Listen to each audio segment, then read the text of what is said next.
Hi hello நண்பர்களே, நான் உங்கள் கேகேவி அலப்பறை. எல்லாரும் தொடர்ச்சியா கேட்டு கேட்டு வந்தீங்க, ஜமால் மச்சான் எங்க? இப்ப நீங்க தனியா தான் வீடியோ போடுறீங்க. ஜமால் மச்சான் எங்க என்று கேட்டு கேட்டு இருந்தீங்க. ஜமால் மச்சானை ஒரு வழியா கண்டுபிடிச்சாச்சு. வெளியூர்ல அவர் இப்ப கடையில நிக்காரு.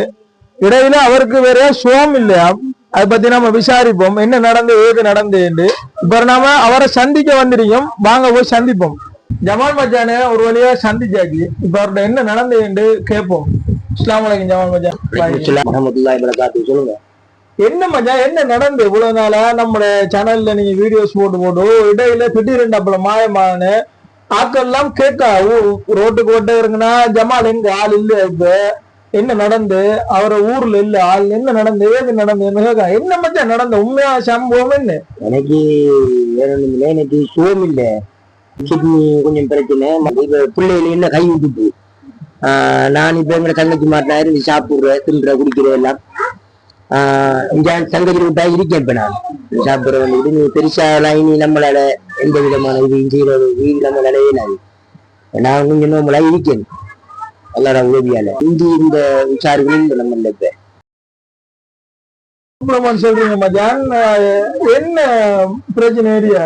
டாக்டர்கள்ட்ட நம்ம ஆலோசனைகள் எடுத்தீங்களா, இல்ல நம்ம வேற சர்டிபிகேட் வச்சிருக்கீங்களா சம்பந்தமான?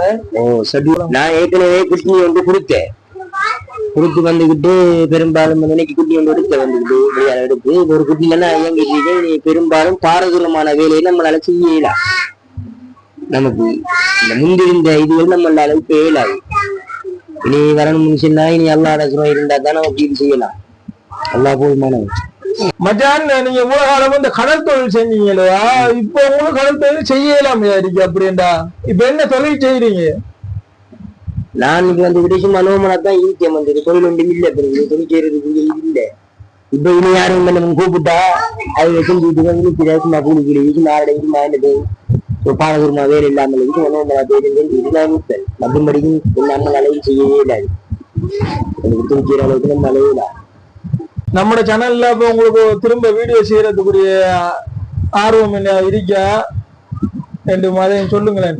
ஏன்னா நிறைய மக்கள் வந்துட்டு உங்களை கேட்டு கேட்டு விடுறாங்க இல்ல, அதனாலதான் நான் இப்ப உங்களை எங்க இருந்தாலும் தேடி கண்டுபிடிக்கணும்ட்டு நிறைய பேர்கிட்ட விசாரிச்சு உங்களை தேடி வந்தேன் நான். இப்ப நீங்க ஊர்ல இல்லை என்று ஒரு சில ஆக்கள் ஒரு சில டைம்ல சொன்னாங்க, எங்கேயோ நீங்க கடையில போயிட்டு நிக்கிறீங்களாம், வேலை செய்றீங்களா, கூலி வேலை செய்றீங்களாம், இந்த கரக்கடையில தொழில் உங்களுக்கு இல்லையாமண்டு, உங்களுக்கு சோம் இல்லையாம், அடுத்தது உங்களுக்கு சரியான ஒரு தங்குறதுக்கு ஒரு இடம் இல்லையாமண்டெல்லாம் ஆக்கள் சொன்னாங்க. அங்க எங்கேயும் பூந்தி திரிகிறாரு. இப்ப உங்களுக்கு என்ன மச்சான் உதவி, என்ன சம்பந்தமான உதவிகளை நம்ம தேவைப்படுதா, இல்ல உங்களோட வாழ்வாதாரத்தை எப்படி நீங்க கொண்டு போக விரும்புறீங்க இனி போற காலத்துல? அதை பத்தி கொஞ்சம் சொல்லுங்களேன். எனக்கு எந்த விதமான தேவையில்லை. அல்லாட துணை ஒன்று வித்தியாசம் இல்லாத போடுங்க. நான் கூட நம்மளோட பிள்ளைகளும் கை நம்மள அந்த அதை நம்ம கவனம் இல்லை. நாங்க கொஞ்ச காலம் தானே இருக்க போறோம். எப்படி நடக்குதோ நம்ம இனம் நடந்துட்டு போவோம். இன்ஷால்லா பிரச்சனை இல்லை. நான் ஒரு குணமடைஞ்ச நினைச்சேன்னா இன்ஷால்லா உங்களுக்கு நான் ஆராய்ச்சி செய்ய வருவேன். மக்களே பார்த்திருப்பீங்க, இதான் ஜமால் அவர்களின் தற்போதைய நிலை. அவரோட ஹாஸ்பிட்டல் ரிப்போர்ட்டை வந்துட்டு நான் ஸ்கிரீன்ல போட்டிருக்கேன். அவருக்கு ஏதாவது உங்களோட உதவி செய்ய வேணும்டா அவரை நீங்க நேரடியா சந்திச்சு உதவி செய்யலாம். அவரோட உதவி செய்ய விரும்புனா நேர்ல போய் அவரை சந்திச்சு அவரை நிலைமையை பார்த்து அவருக்கு ஏதாவது ஹெல்ப் வேலை செஞ்சு. வேற நான் ஒன்றும் சொல்றதுக்கு இல்லை. மீண்டும் ஒரு நல்ல வீடியோ சந்திப்போம். நான் உங்கள் கேகேவி அலப்பறை.